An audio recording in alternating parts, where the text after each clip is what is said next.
ఎక్కడికి వెళ్దామని చంపేస్తారు ఎవరినైనా? ముగ్గురు మైనర్స్ మీరు, అవునా? నీకు లైసెన్స్ ఉందా?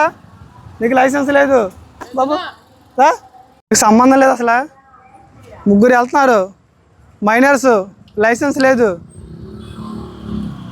నలుగురికి మీరు చెప్పాల్సింది పోయి ఇలా చేస్తున్నారు మీరు. పైగా మమ్మల్ని చూసి పారిపోతున్నారు. ఇదేనా మీరు నేర్చుకునేది? ఇప్పుడే మీరు ఇలా ఉంటే భవిష్యత్తులో ఎదగలేరు. మేమేదో కోపంతో చెప్పట్లేదు, అర్థమవుతుందా మీకు?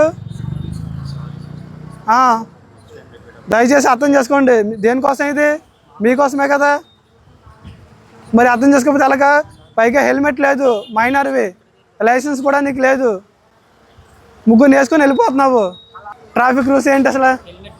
పెట్టుకోవాలి,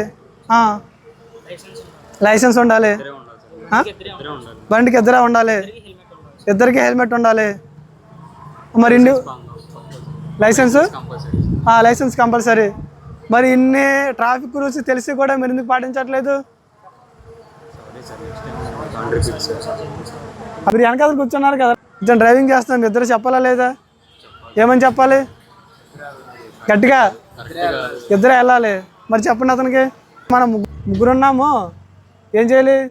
నేను ఎక్కడ అసలు లైసెన్స్ లేదు, అసలు నువ్వు బండి పట్టుకుంటాకి అర్హుడు కాదు, నువ్వు బండి తీయకూడదు అని చెప్పాలి, అవునా కాదా? ఇది ముగ్గురు ఫ్రెండ్స్, ఒక దగ్గర ఇల్లు.